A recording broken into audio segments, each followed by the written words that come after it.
founders of VZin, and VZin is an investment platform, and we start the Vietnam Venture Capital community, which is one of the biggest community focused on venture capital in Vietnam. And we got more than 4,000 people that join in the community. And we start this event, which is the Adventure to the Venture, every year. So we got the focus on VC investment as a fund last year. And this year we start with angel investing, because we see that the chance of angel investor and their activities is really on the rise in not only in our region, it's also around the world. So the episode the last episode is about the S-band Hello Business Angel Network in Ireland, and now today is a series 2 where we got Nalin from India. And his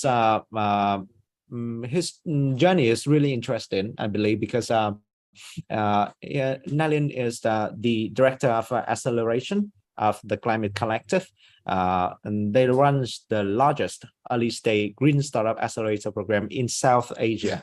And as we know, South Asia and also India is like the front line of the climate change, the war against climate change, similar to our region, Southeast Asia.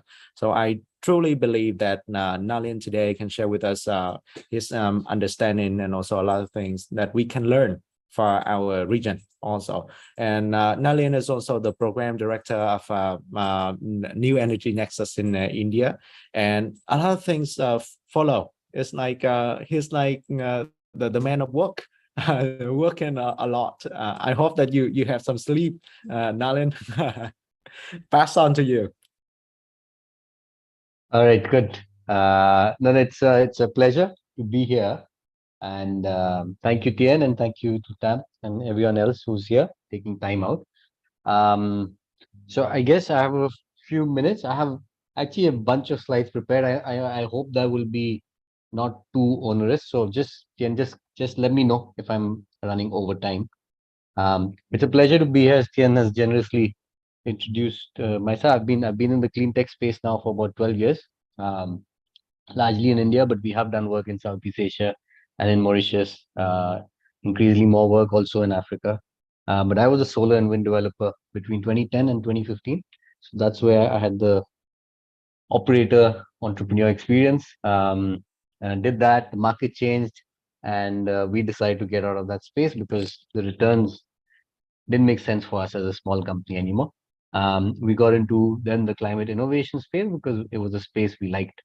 And I'll take you, I guess, through a couple of slides just to share about who we are, and then we can talk about a few specifics around what kind of, what is the decarbonization or climate opportunity one? What kind of business models that are emerging? And I'll only, because climate is vast, so we can't focus on many, but we focus on perhaps energy and mobility. Then we can see what are the various avenues for getting access to deal flow. And then finally, just a high level view of the technology or technical due diligence process for climate tech startups, which have their own kind of characteristics. So let me share my screen. Okay, I think it's saying I can't share because the other participant is sharing. We let you be the co-host now. Okay, just bear with us. Yeah, sure. Story is really pass on to you again. Good. Got it. And can just tell me about time if I'm running over. Great. Yeah, no problem. Take time. All right. So that's us. We're the Climate Collective Foundation, and we have a number of different initiatives, including Climate Angels Network and the Climate Seeds Fund. Our summary, a snapshot is right here. So we've supported a large number of climate startups. Over 800 have gone through any one of our accelerators, and largely around energy, mobility, and waste. And we've been active since 2016 when we did the first solar hackathon in India. 2 years later, we formally incorporated. And as I mentioned, we have been operators in the space before this, and quite enjoyed that. Now, essentially, the summary version is that we generally are well placed to support for-profit climate startups as long as a strong technology innovation uh, focus. And that's kind of, we take an ecosystem development approach. We started with number 2, which is accelerators. Now growing out the capital side, we have a climate startup school. We work a lot with different stakeholders in the community. So it's taken a while. It's been a messy process in many ways because ecosystem development is always, there's no playbook, so you have to kind of find your way and see who are the various people who are involved. So as Vietnam kind of develops its climate ecosystem, its clean tech ecosystem, you'll have a similar journey, and I mean, you already have that journey, but there'll be different ways that ecosystem is built. So it's interesting, and we work with a team in Vietnam, actually a few. We are New IG Nexus also, so we work with them. So I can see lots of good things happening there all the time. And that's what our ecosystem looks like. So we've arrived at it after a few years of being in the space and seeing what the needs of the climate ecosystem, at least in South Asia, is. And this we've seen also tested to some extent in Southeast Asia. But of course, there's some adaptations required. But broadly, for the very early stage, that almost like typically the first family where the first family and friends would come in. We are now putting in place an equity crowdfunding platform to allow essentially retail investors to pool capital and then deploy into startups. So it's a way for both sides to access, for startups to access an investor class that they would not otherwise, and for those investors to access startups as an asset class. Then we have a venture capital fund, which is a pre-series A fund. We are taking an index approach. Now, index approach meaning we're trying to create an index in early stage climate investing for LPs, right? So we put in a fixed check size. We syndicate with our co-VCs in this. We do only so far venture capital, so we don't do revenue-based financing or debt or any other blended finance. It's largely a convertible equity that we do.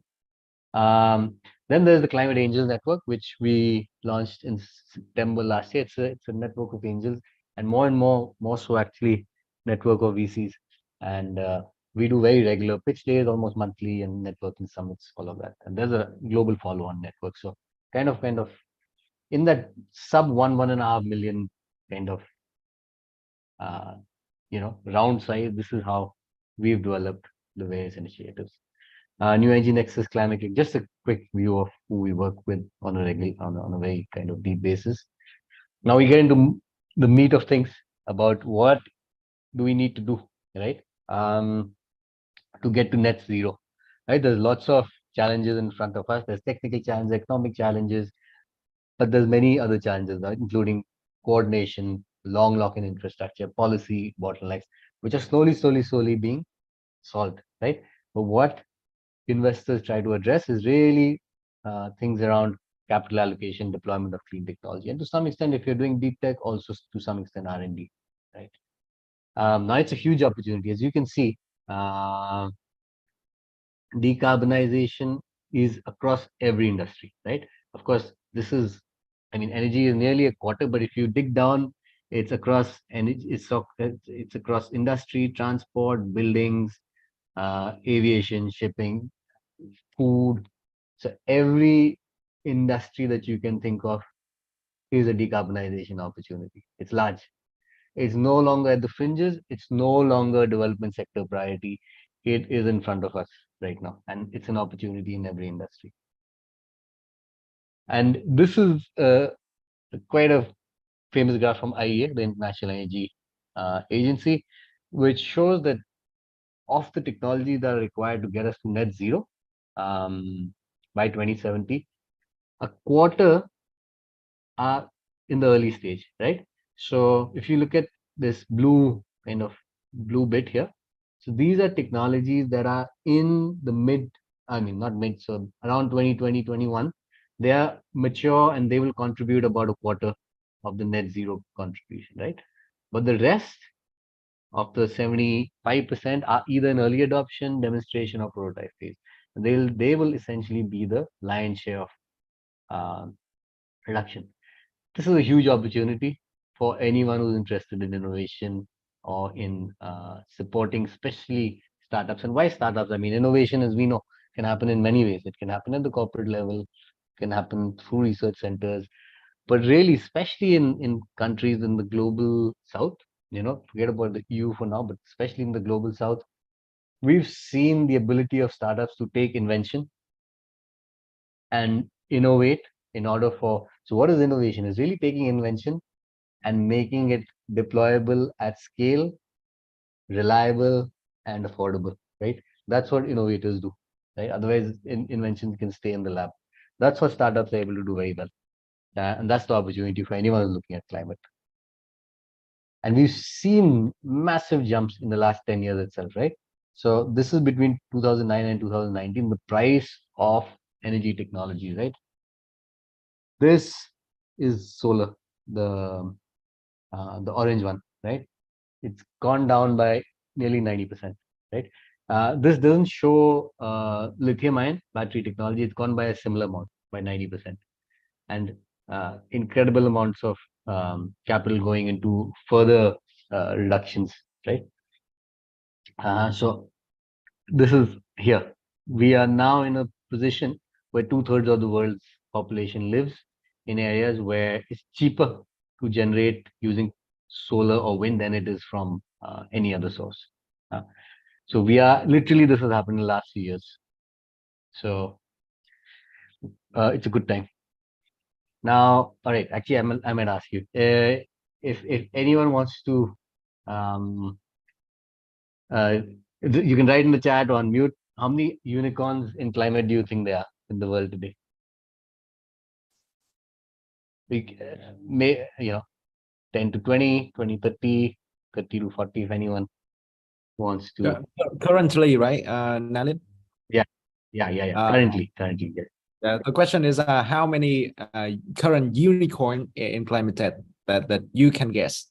You can guess. Yeah, correct. Yeah, you can type on the chat.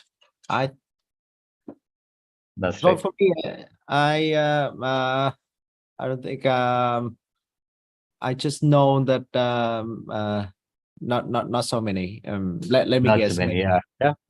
20, maybe 20, 10, 50. All right. In the interest of time, I'm going to move ahead. It is in the order of 50 actually, and that's still huge. It's more than even I thought when I first came across the number. There's about 47 that have become unicorns. 28 of those in 2021 alone. So you can see the pace of change and growth that's happening, and you'll see where they are. It's in agriculture and energy and transport. They are the lion's share. Again, this was very interesting for me. Agriculture is largely precision agriculture or alternative proteins, right? So it's these kinds of startups that are coming up. Energy, of course, lots and lots, and transport as well.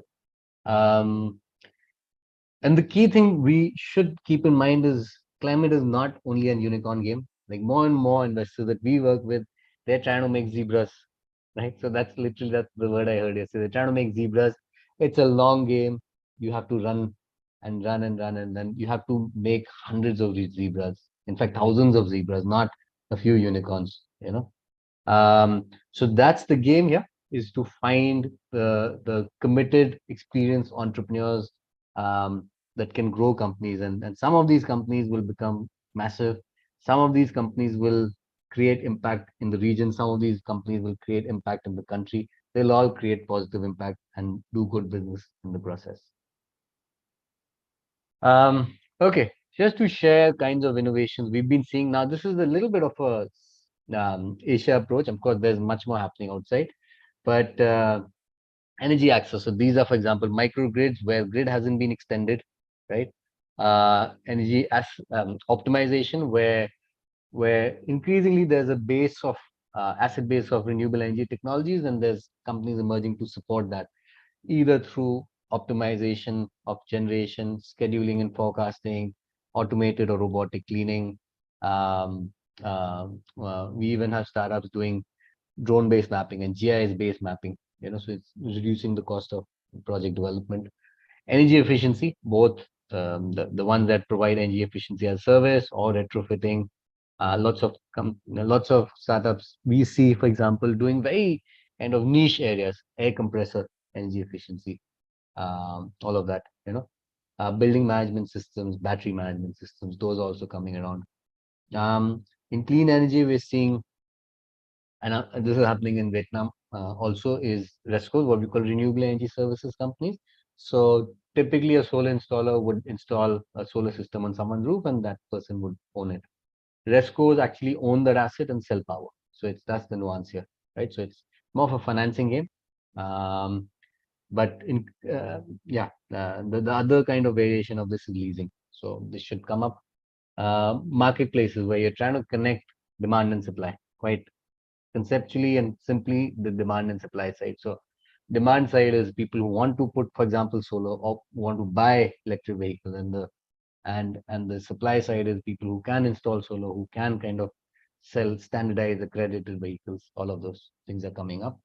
Fintech, in RE, basically the ability to drastically reduce the cost of due diligence and evaluation of projects and deals. Those are also coming up. We see that.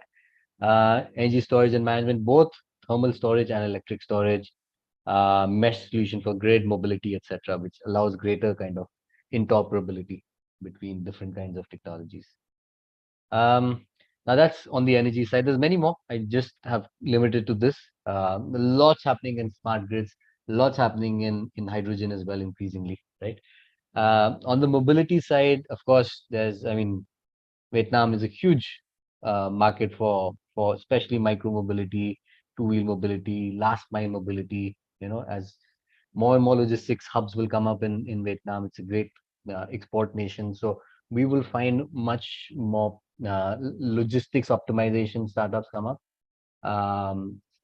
Electrification, connected vehicles, shared mobility, and of course the guys that may be producing some of these vehicles themselves. So that's on the mobility side, that we are already seeing, right? What we're likely to see going forward more and more are things that will solve for an increasingly distributed grid, a decarbonized grid, and similarly likely an electric or hydrogen future mobility, right? So this is what's likely to come up. We're going to see bidirectional energy flow, distributed energy management systems, virtual power plants, more focus on safety and reliability, for example, which, traditionally when you're growing, it's less of a focus, but as you grow, this becomes much more important. Much more focus on energy monitoring, data analytics, hydrogen, process optimization. We will see, we're already trying to see, but I think this will just increase. We are launching actually an industry decarbonization platform. Again, so there's startups, there's capital, but the demand is really from industry, right? Industry wants to decarbonize. How can startups support that? So we're seeing more and more of those kinds of startups as well. In mobility, we'll continue to see more on energy storage and management, what we call vehicle to grid. So where the vehicles or the fleet of vehicles acts as a massive battery to help kind of match demand and supply. Last mile consumer fleets, infrastructure for charging, right, to enable interoperability, to increase deployment, financing solutions, and of course, novel chemistry. So these are things that are coming up. Okay, Tien, how am I doing for time? Just to check. We're still on time. Yeah, I think Okay. we can go really detail into that and get Okay. more. I think the audiences will get more ideas. We'll still follow you. All right. Yeah. Okay, good. All right. So coming from the conceptual level of what kinds of innovations are likely to see, I just want to kind of spend a few minutes on the kinds of business models that will emerge in all of these, right?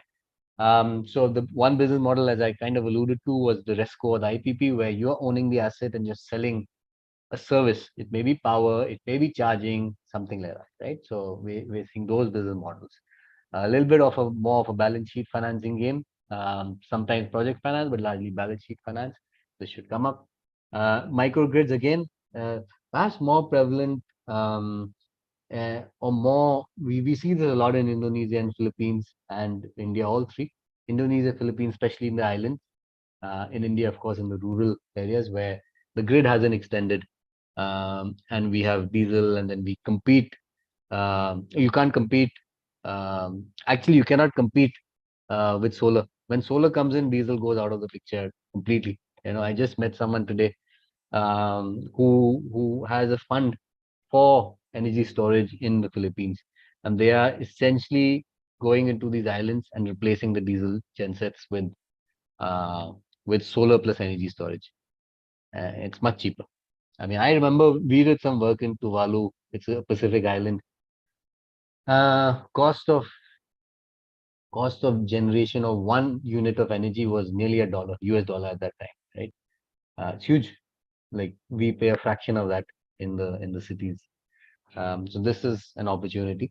So virtual power plants, DRMS, where you are essentially creating the operating system to manage a distributed fleet of power plants, right?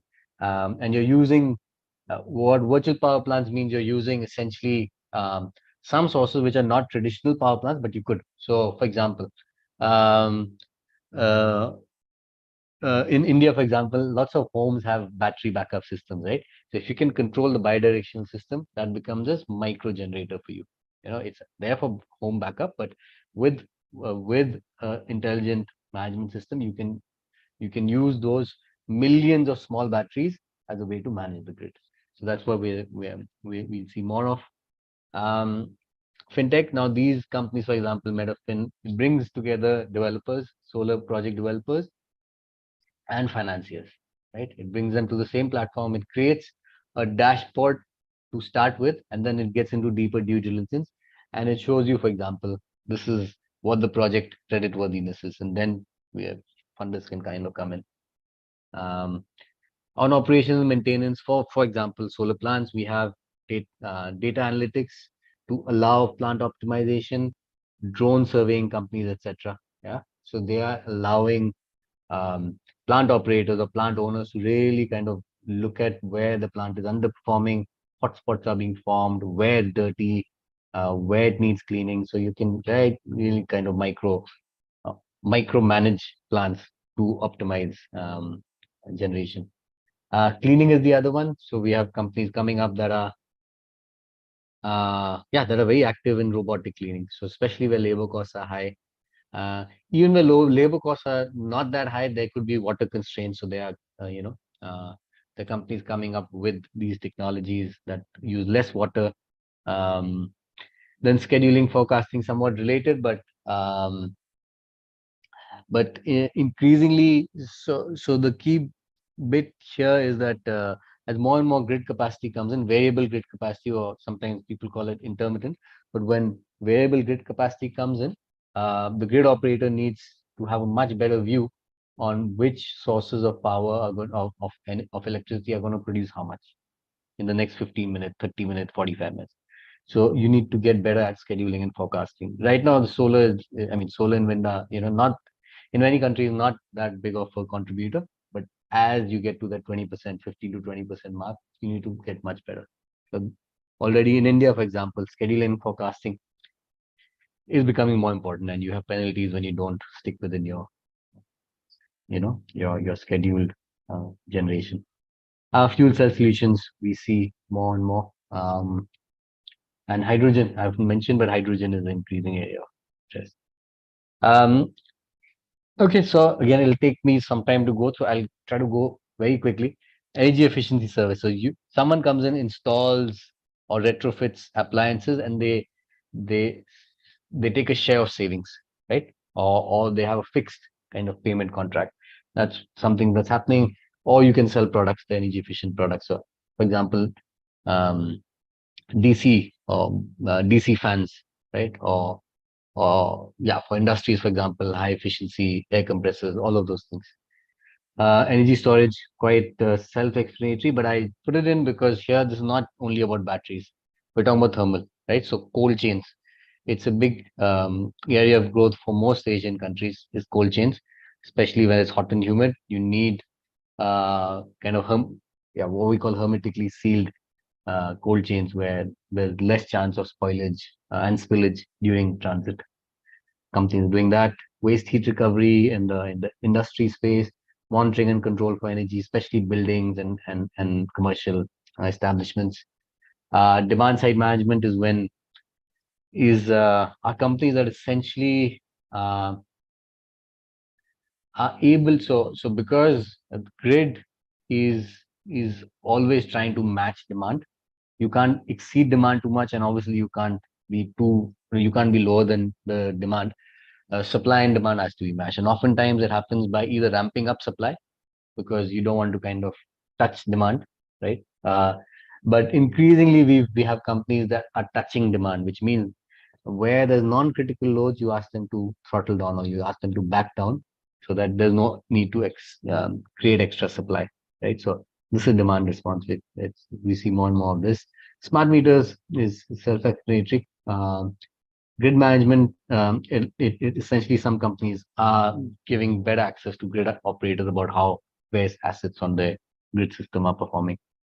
So all these kinds of companies using digital layers, using IoT, using AI oftentimes, and many times using a mix of digital and hardware technology that they have developed are coming up.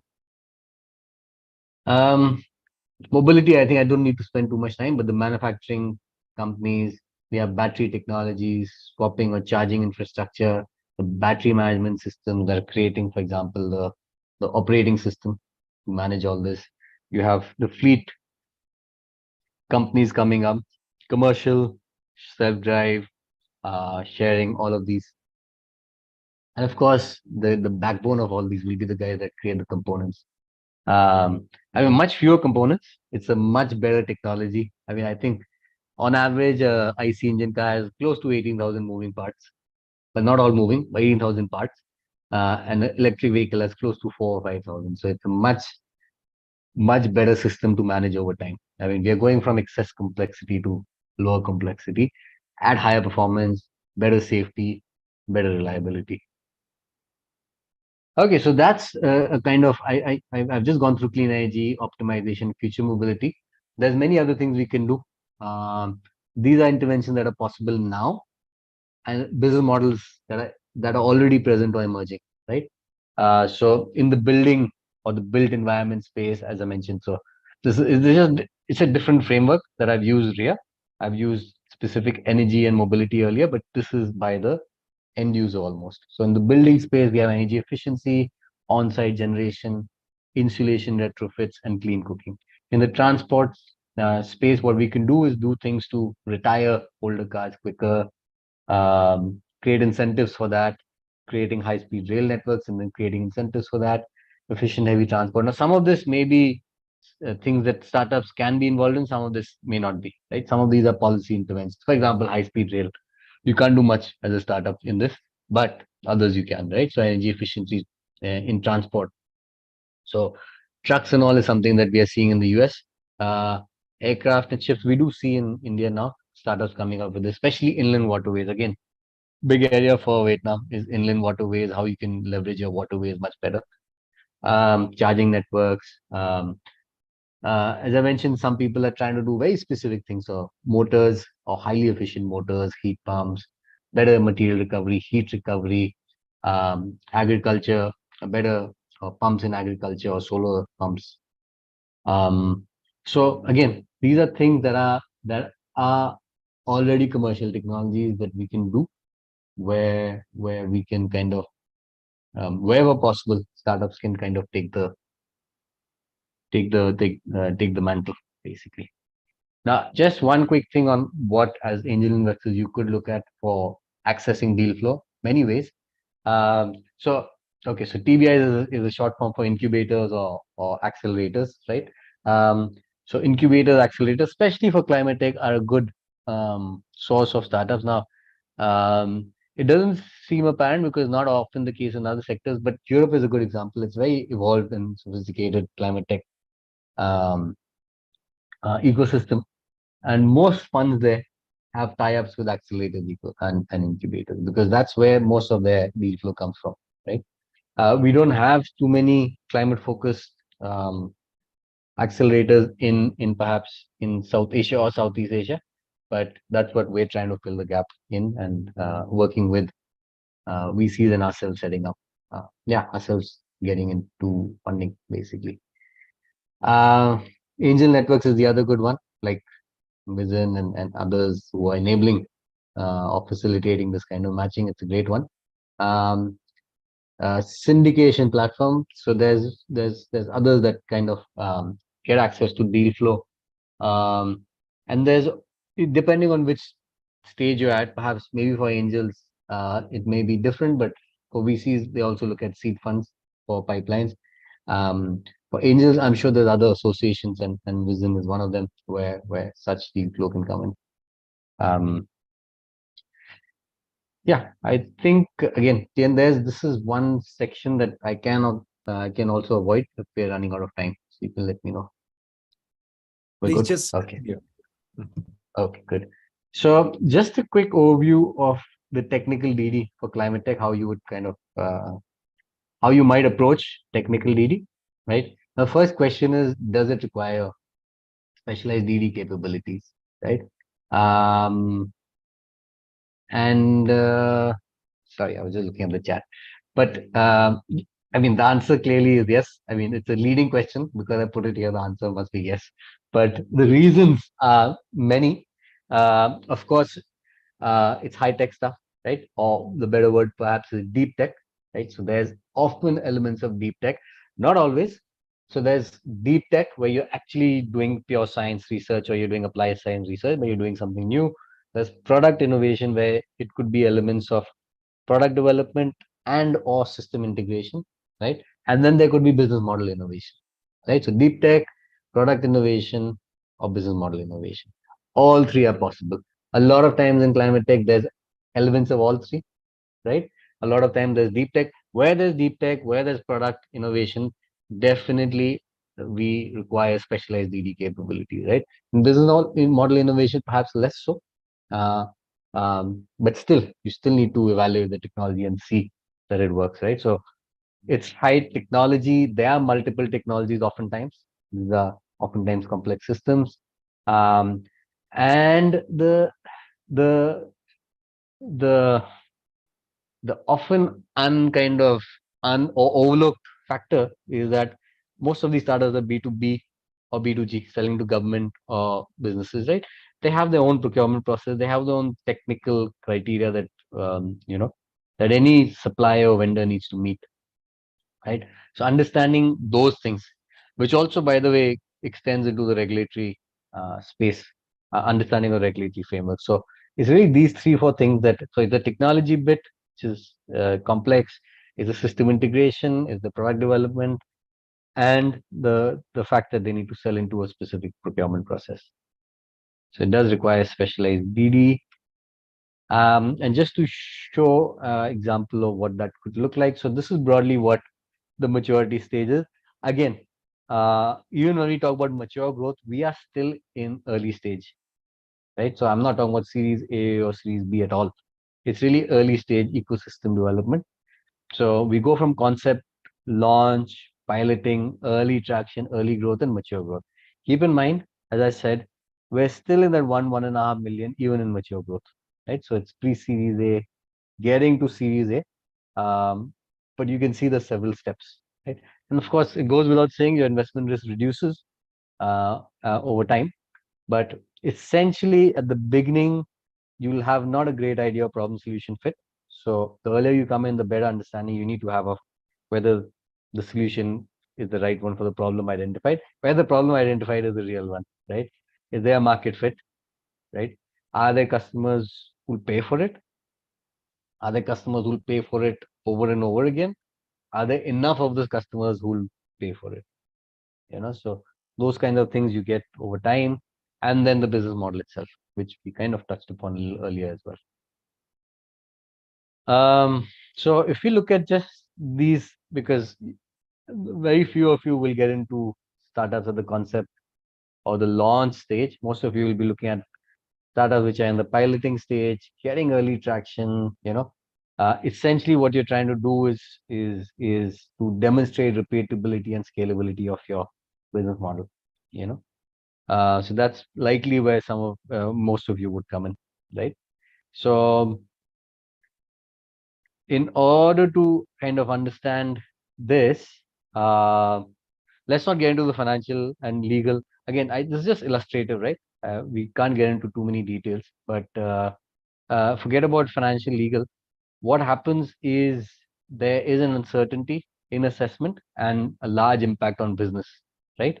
Um Across all these uh, six parameters across the journey, right? What this is meant to show that there is a high or medium uncertainty on assessing and impact on business across all of these at the early stage. And therefore, there's the imperative of undertaking deep technology DD as well, right? You'll do the financial and legal DD, but there's an imperative, especially at the stage where pre-series A stage, where we need to kind of understand the team, the startup better, the product market fit, and the technology itself. Yeah. So with that, I will stop and hand it back to Tien. Thanks, Nalin. It's a completely great presentation. I guess that, and it's not my words only, right? Because I see David here. David just say that is, can he got the presentation slide? So Right. I think it's Right. one, really interesting one. And we also recognize that it's very detailed, and especially the part of technical DD. I think really important Mhm. because we Yes.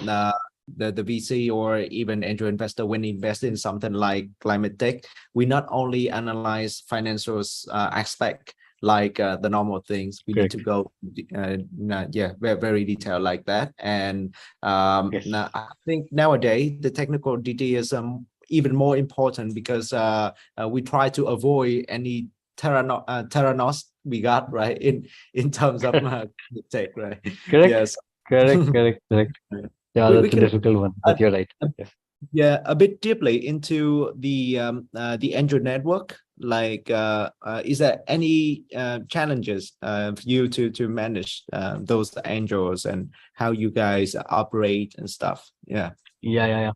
I'll just caveat that. So we are not a traditional angel network, although we call it angel network. But in reality, we work with other angel groups, and essentially support with the exactly the technical aspect of climate Mm, and syndication support. So the mm, R Fund and Angel Network works together, mm, uh, and the Climate Angel Network also works with other angels and VCs to kind of bring people together to syndicate deals. You know, mm, so our interest is to essentially strengthen other angels and other early stage VCs in the climate space so that essentially more capital can flow into the space. More capital mm, in the space helps all of us. I So see. we're I see. not really, we have a collaborative mindset in this case. Even though we have a fund, I think it's important to kind of, we need much more capital coming into climate. It's a trickle right now. You know, okay, it's not a trickle, but imagine how much money goes into delivery companies and ad tech and marketing tech. We need much more going into climate right now. Absolutely, absolutely. I totally agree. And we recognize that the climate tech fund these days is better for them to invest as a syndication, not only invest along like before, and also Yes. the amount of capital that we need in this specific sector is really huge, and we need that huge money immediately before we Yes. can when we do not have the next chance to fight the climate change, right? Correct. Only this Correct. only. You're absolutely right. Yeah, great. And anyone, if you got any questions, just type on the chat, and I will arrange that, and Nalin can take the question. And if you can, my next question is that if you get something that you got in mind in terms of the effects, bad effect of climate change that currently happen in India, and the startup try to tackle that. Some, did you say bad effects? Yeah, the effect of climate change Okay. currently. Yeah, yeah, What is yeah. it? Sure. Yeah. Sure. Okay. So again, in climate, okay, at the risk of kind of, I'm sure many of you know this, but we essentially divide solutions into two types, right? One Mm, that mitigate climate change, right? mm, And the other that help in adapt to climate change. So mm, conceptually, the first kind of solution say, okay, how do we reduce the effect or emissions, basically, right? How do we reduce or avoid emissions? So um, these are essentially solutions that are targeting reduction in CO2, reduction in particulate matter, reduction in what we call effluents, basically, right? So mm, the effect of climate change is very apparent. I mean, we've seen, I mean, I think most people have heard about the pollution crisis in India, mm, the air pollution crisis. If you look back and understand why it's happened, it's really an effect of climate change, right? mm, So we had changes in rain patterns in India, right? Um, and especially in the northern states in India, which were paddy growing states, like rice growing states. So what the government mm, decided to do is not to improve irrigation, because they didn't. mm, They said, okay, shift your uh, plant planting or sowing of seeds by a month and a half, right? Now, what that does, mm, you go from April to a June cycle. Um, Now there's three sowing cycles in India. And the one now between summer and winter. Earlier there mm, used to be 40 days, so you could take out, manually, but now there's only a 10-day gap. So mm, lack of rains and lack of planning caused the sowing cycle to be shifted forward by 30 or 35 or 40 days. That caused a limited amount of time to clear fields for the next sowing cycle.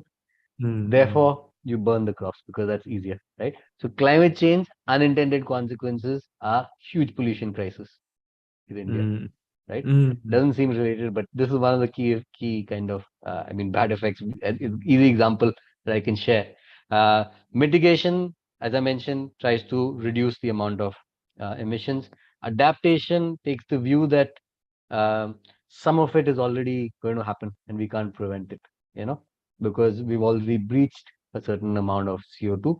What can we do to help people and communities adapt or become more resilient? Early warning systems, satellite imaging for hydrology resources, for example, um, um, even like embankments and all of those. So some of it is public investment led, some of them have an entrepreneurial opportunity, you know. mm, So mm. yeah, so I would just say that. Yeah, yeah. Uh, we got the question here from David Galuzzo about yeah, David, you can you open the camera and interact with Nalin?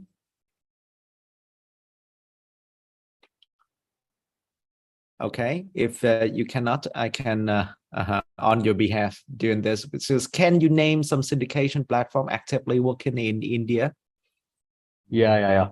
I mean, the one that we run, Climate Angels Network, and in fact, the one we will be putting in place soon. That is perhaps, yeah. I mean, in the climate space, this is perhaps the one that's working in the space. There's others. There's another one called Go Massive that also works with a bunch of angels. Um, who else is there? Yeah, I guess in climate, there's these two perhaps. Yeah. But we I guess we've been around developing the ecosystem for a longer time than anyone else, at least in this early stage space. So yeah, yeah. So it's still many more are to come up, if you know what I mean. I believe many more will come up, and I'm looking forward to many more coming up. If you have any like I believe that you came across many other network of angel and also work with many other angels investor and VC in the world in terms of climate tech. Do Yeah. you spot any differences between the region where the investor from? Just to understand the question, so in terms, the question is angel networks in different countries? Yes, No, yes. I didn't quite get it. In different region, in different culture, in different way. Is Yeah. the different approach? Yeah. It has to be. I think it oftentimes is because at the early stage, I think the key thing to assess, apart from the technology aspect, is the team and the market environment. And no one understands the teams better than someone in that from that region or from that uh, country. Uh, and therefore, there's a great opportunity actually. So the reason why we thought of this syndication platform was simple: is we have markets in which we have angels who understand certain technologies better, and we have other markets which are more emerging markets, where angels understand the market much better and the teams much better and what will succeed, right? So the complementary fit is this. So in a syndicate, some will be very strong at understanding the market, understanding what will work, what kind of business model will work, and some of the angels in that syndicate help. Understand the technology much better. So there's a nice fit for angel groups from different countries to come together in this way. I see. Very interesting. And we got some more question from Trang Bùi, Invest to Change. Can you open the camera and interact with us, Trang? Yes, sure. Give me a minute. Yeah, take your time. Okay. So finally, we got someone else, Nalin. Hi, Hello. How are you? hi, I'm good. My name is Jane, and I'm in Germany at the moment. And Okay. I'm working for like a startup co-invest to change. And firstly, thanks for your great presentation. And I have a lot of insightful information from that. And because because you mentioned a lot of high technology in your presentation. So my question was, what are the challenges that business face to adopt these high technologies solutions? Yeah, it's a very good question. It's a very good question. In fact, this is a question we asked a number of industries in July. We got about 15 large Indian corporates. So if you know of the Reliances, it's Birla Group, Godrej, all these guys who came together, and the large IPPs, and we asked them this question, 3 questions, right? What are your next 2 years decarbonization goals? What challenges are you facing, and how can startups support, right? So everyone has different kind of challenges, but one of the challenges for many people is, and this is for companies that have already been in this space and have examined it, right? For someone who's just getting into it, there'll be different challenges. But these are the big companies who already. One is to understand which technologies will remain relevant over the long term, right? So if you invest in technology, will it get obsolete in 2, 3, 4 years by something else? That's a consideration for many businesses because they're making long-term investment, right? So technology selection is a key challenge for them, right? Second is more practical, and it's probably different in different countries, but there's a common element here is that even if there's a top-down mandate, right, getting buy-in from all levels of the corporate structure takes time, and there's good reason for that because if things are running fine, you don't want to disrupt operations, or you don't want to disrupt systems in place, right? So getting buy-in takes time. That's the other key bit that one has to do.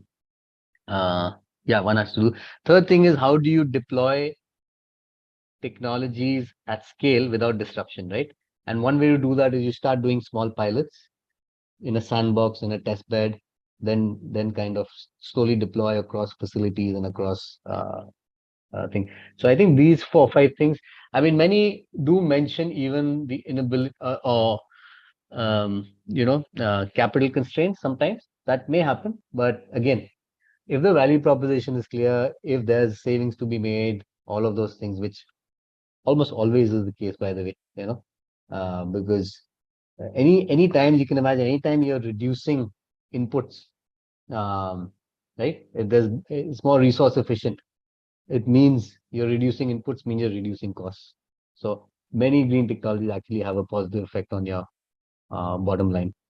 So most, it's surprising that no one really talked about the fact that cost is a major issue, because today they talked about the fact that the initial upfront capex is a challenge to get sometimes, but it's not a major challenge. But everyone could understand that most technologies would lead to positive effect on the financial performance of the company. That's almost getting clearer. And this is outside of the ESG stuff that's happening in the public markets, because as you will see, even in Germany also, there's increasing focus on ESG. In Britain, in the public markets, even in Frankfurt, the public markets are responding more to ESG.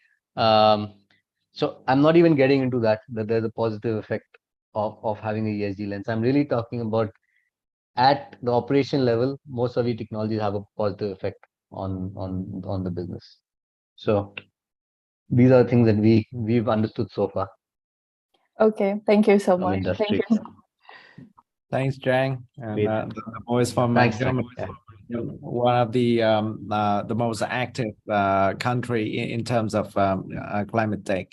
Yeah, how we can talk more in the future, Jang. Thanks very much. Yeah, of course, yeah. Mm-hmm. And we got someone from Endeavor Vietnam. And can you open the camera and interact with us? It should be yeah, Lê. Yes. Thanks a lot, Nalin, and great presentations, and thanks Tian for moderating. My question is, thank you. is simply like I want to know the trend of investment recently from the climate tech viewpoint. What sectors do you think is likely it used to be getting most attention from investors? And and you already mentioned there's some trend in terms of business model in the future. So does it mean it's like aligning with the investment trend in the future or not? Yes. Yeah. No, it's a good question again. So broadly at the sector level, so far the activities, climate smart agriculture, which is precision agriculture, alternative proteins, secondly, clean energy, and fourthly, mobility. These three broad sectors have seen the most funding, right? Now, again, I would like to just caveat climate is broad. What is included in climate can also differ by fund to fund or investor to investor, all of those. So if we consider climate is anything that leads to a GHG, like a greenhouse gas reduction as a primary focus. And what do I mean by that? Is an Uber or a Grab taxi or something, right? So these companies potentially can lead to better fleet utilization, right? Now, that means ideally fewer cars should be on the road, because the same number of cars are leading to a greater number of kilometers on the road, right? But oftentimes we've seen a reverse effect of that. But if you go with that thesis that the fleet utilization is increasing, this can be considered climate startup. But we do not, because that's not the main objective of that, right? But if it's an electric vehicle startup that's doing fleet utilization increases, then yes, right? So one is, I mean, what I'm alluding to here is that there's a taxonomy that needs to be standardized. What is climate? What is climate investment? We have a taxonomy for that, right? Now, within that taxonomy, climate smart agri, energy and transport or future mobility is attracting investment. In India, waste is also plastic waste, right? Because it's a major issue where we come from. So we have companies that are doing solving fundamental problems, right, of waste segregation, sorting, all of those things. So if I can speak about generally the world, it's agriculture, energy, and mobility. And if I add India to that, waste is also included. You know, and we've done some, like, we've interacted with a few startups in Vietnam. This generally the trend holds there also. Is these four sectors which are seeing most investment. Thanks a lot. Yeah, thanks, Nalin and Le. Is a great question, and also is open. Your answer, and Nalin is really open to us more approach into this, and thanks very much. Right. Yeah, chop soon, Le. Okay, and Thanks. I think we got one last question. Baridura. Right, I see that. Yeah. How profitable. Yeah. Can you open the camera and interact? Can turn on the camera. Okay. Yeah, we don't need camera to fight the climate change, so don't worry. Yeah. So how profitable is angel investing in climate sector startups? Should I expect? Sure.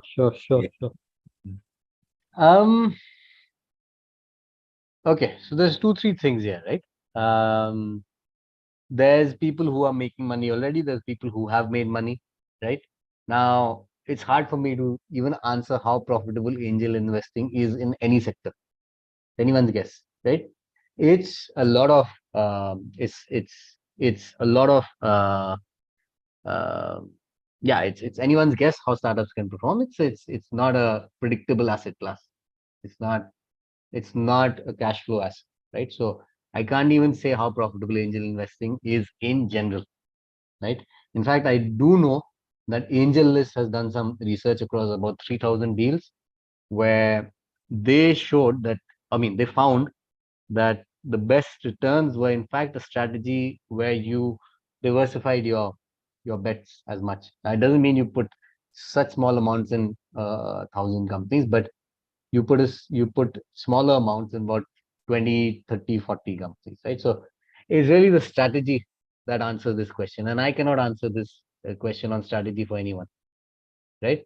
All I can say is that as a sector, this is the decade for climate. So if anyone wants to get into the climate tech early stage investing space, this is the right time to do it, and I can say it with much more emphasis and confidence for India, which is a market I understand. I don't mean to say the same thing for Vietnam or for any other country, right? But for us, the thesis is that this is a decade for climate in India and South Asia, and a lot of Southeast Asia as well. And this is the time to get it. Yeah, I think this it's like the time of the VC industry is very early days, and the 50th century, nobody can profit can predict. see. Correct. Yeah, nobody can predict what kind of investment that profit that we got, but now we got it. The VC industry is more like in the mainstream with more deals. We got Google, we Facebook, and Uber. So many startup that we invest in. So I think it's still the time here. But I also believe that investing in the climate startup, we can expect something else. It's not only about the money that we can bring back. Yes, sure. It could be the value that we can bring to the whole planet. And I also personally believe that we invest to get money, but money is nothing if we live on the dead planet. Is right? Yes. Yeah. Okay. Correct. Yeah. Thanks, Nalin, very much, and thanks you guys for coming today. And I think it's a very long topic, but it's worth to discuss it. And we can share our the LinkedIn in the chat, and we can connect with the group here. And one last thing, I encourage everybody to open the camera so that we can take a group photo. So at least we can remember this time. Yeah, absolutely. Please. And I'm happy to share my LinkedIn and happy to connect with everyone. Yeah, please, Nalin. And about the presentation, if you can share the presentation, please pass on to Tam and her team. Sure. Yeah. No problem. Okay, guys. Today we just a bunch of people try to discuss how to fight climate change with investment and angel investing. But I think in the near future there will be more. And currently, at the same time, I believe more people get involved with that. At least it's a like-minded group. It's great to have you guys today. Okay. So Ngọc, can you in charge of that, please?